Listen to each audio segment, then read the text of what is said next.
we are doing a mobility exchange between the Amsterdam University of Applied Sciences and the American University of Beirut. I had contacts there, and through the contacts, we were able to invite two professors who have been coming along on different activities, excursions over the last 10 days or so.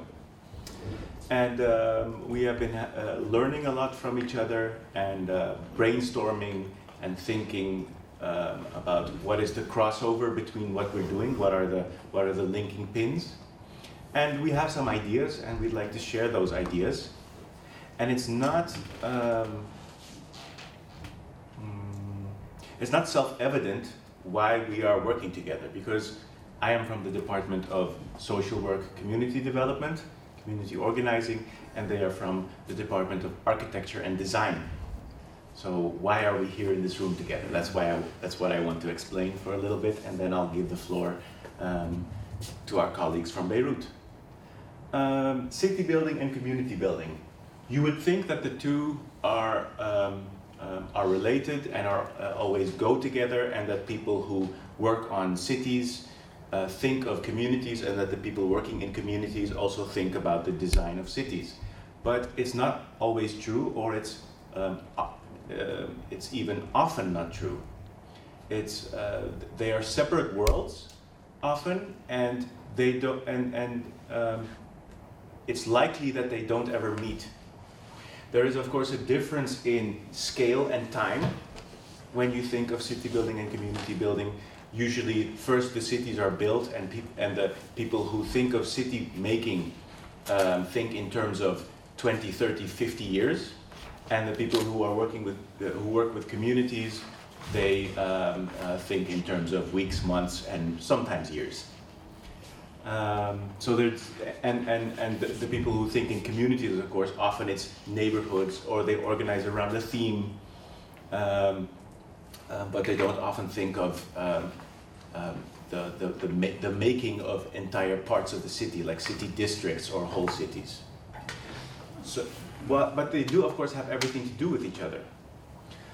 My background is not in architecture or design or even city planning. What I've been busy with in the last years is social work, community organizing, and specifically with youth. So one of my main researches was on how do young people from disadvantaged circumstances create a better life for themselves, and who can help them with that. So the idea of what do bigger urban settings, how do they create possibilities, and how do they how is shortcomings already, how are they already in the design of cities, the shortcomings? That's an idea that came from me later. And one of the inspirations for that was this book. And it's not a neutral book. It's called How to Kill a City. And so it says gentrification, inequality, and the fight for the neighborhood. So it's a devastating critique of gentrification. So and of course there are some nuances in here, but it's a very devastating critique, and it's also American based. So it's about American gentrification. And he typifies it as a type of colonization, actually, where people who used to live in the suburbs now think the city is interesting, so they come into the inner cities and drive out the poorer people. And there's also a race aspect in there between white and black people. This interested me a lot. The second book is a different approach, actually also critical, but looks at possibilities. How can you make a city inhabitable, accessible? How can you create connections? I think that when we were yesterday in Rotterdam with a renowned architecture company and design company called MVRDV, and they are actually very much. I felt that the spirit in which they worked is very much in line with this book by Richard Sennett. I brought it here, so maybe you would like to see it, browse through it. And so Richard Sennett, it's a sociological analysis, so closer to my field. And what is interesting is that he shows kind of how hardware can promote positive software, so to speak. If the hardware is the physical city, and the software is the relationships and everything that happens between people in that city. Let me just pass them around so that people can take a look if they like. And you get to start with the killing. Of course. My specialty.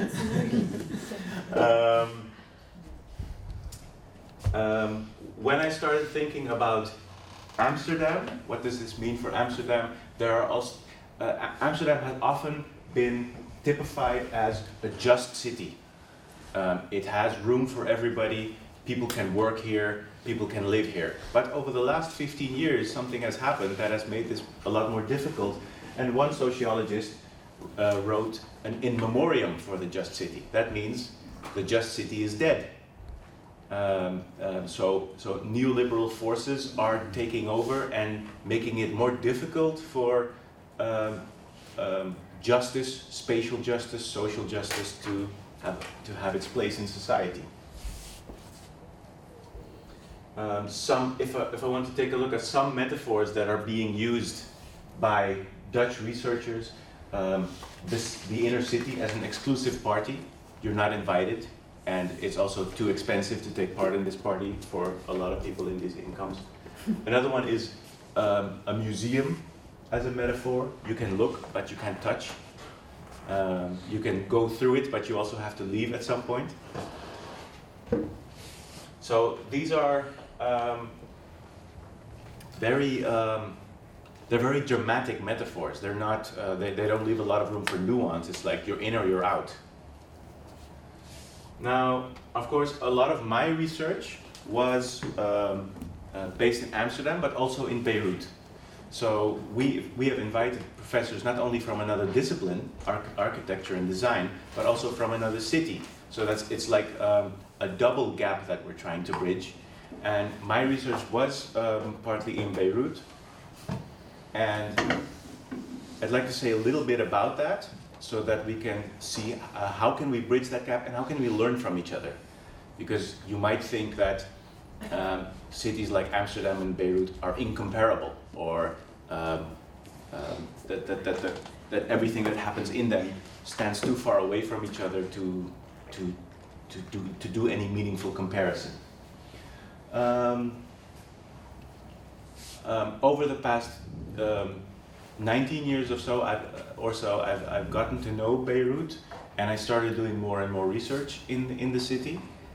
Also then specifically toward youth and disadvantaged circumstances and how they create success for themselves. But you do also get to know a city from within. And that's maybe an important point of departure for us to take a look at. We get to know cities, how they function, and how structures kind of become mental pictures in our head through which we navigate through the city. So maybe if we can compare those, we can also see like, okay, how do people navigate through Amsterdam and Beirut, and how do they create successes and maybe also failures for themselves in the meanwhile. What I did was a lot of qualitative research. So I spent a lot of time talking to people. I did observations. I spent a lot of time where people were that I wanted to research. So I got to know the city from their perspective. At least as much as I could as an outsider, as a relative outsider. Beirut and Amsterdam are different cities, but there are some comparisons also. They are both port cities. Of course, Amsterdam as a port has lost a lot of its significance over the past, in recent history, but so has Beirut actually, because let's say in the 50s and 60s, correct me if I'm wrong, it was a lot more of a port city with global significance than it is now, but maybe you can respond to that. the Dutch society is a society of pillarization, so verzuiling. That's the history of it. But today we don't know what is these. It? Pillarize? Pillarization, like it What has does pillars. this mean? A society of pillars. And where Lebanon is, we call it a sectarian society, a society of sects. But the idea is very comparable in which a pillar or a sect has its own schools, newspapers, political parties, but also your butcher and your barber and your bakery. You know, they all belong to your own bubble. This is in the sectarian or in the In both. In both. In both. Yes. But of course, in the Netherlands, this has faded away over the last 50 years. Yes. But the history is common, and also the idea of commerce being very important, and then putting your differences on the side so that commerce can take place is also a characteristic of both Amsterdam and Beirut. So while there are different cultures, and the Middle Eastern civilization is different from Northern European civilization, there are a lot of similarities, and where we can see how do people navigate, how do people choose to remember and choose to forget, what do they do? So it was through getting to know people and their perspective of life, their perspective of the city, that I got to know that city. And I did the same here. Of course, for me it was easier to do here because I grew up here. But I tried. But that's the way. The way I got to know the city was through spending a lot of time. We can get back to that when you guys do your presentations and see how it connects. So, how is a city made up? There are different actors, different forces trying to influence what the city is. If I would look at what is currently shaping the city, there are forces that say, you know, we need to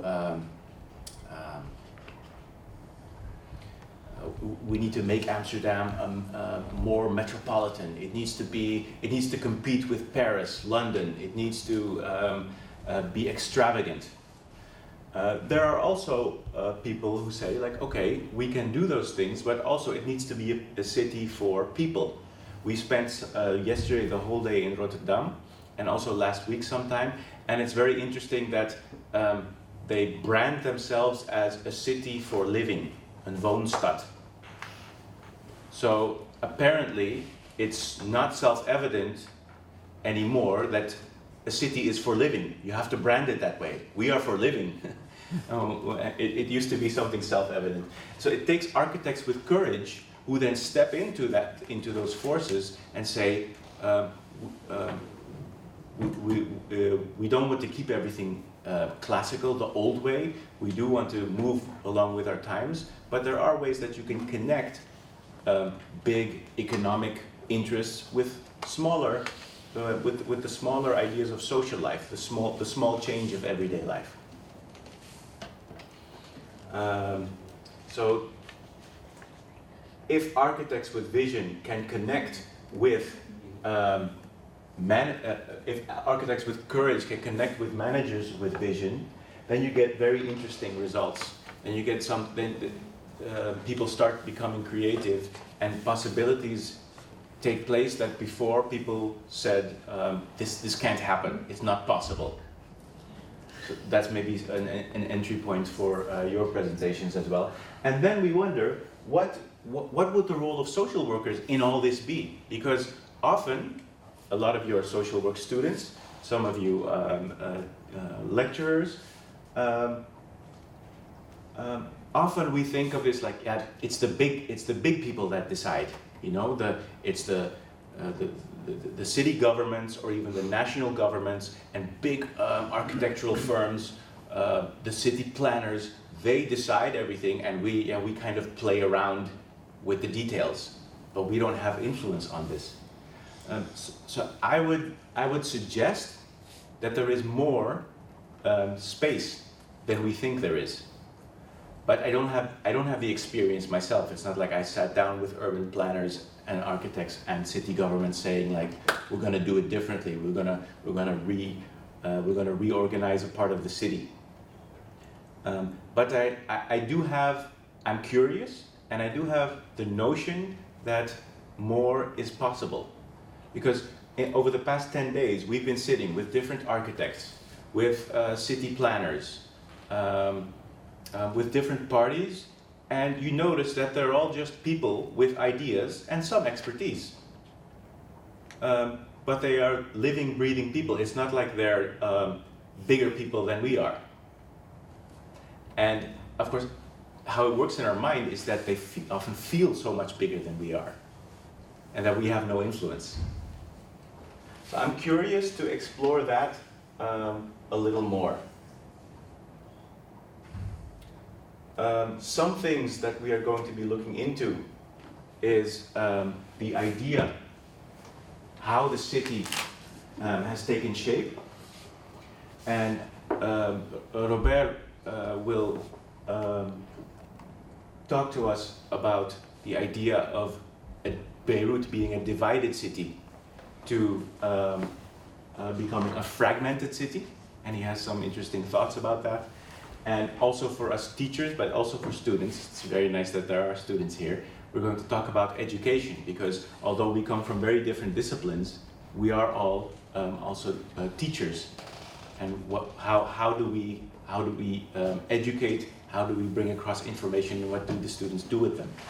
And what I'm missing here is your contribution. Is there a way that you can phrase that in a... I mean, it will maybe contribute to putting the light a little bit on the challenges from the social perspective that Lebanon is facing currently, especially with the Syrian refugee crisis, and institutionally how Lebanon is trying to enhance, its governance systems in terms of the ministries that are in charge of social affairs, and the plan that we are trying to put in place. So I'll be trying to share with you this very, very briefly, definitely. So if I put here planning and social challenges, yeah. Does that cover it? Exactly, and how we're trying to bridge between social development and planning in Lebanon. What should be done? What are the ideas that we're trying to consider?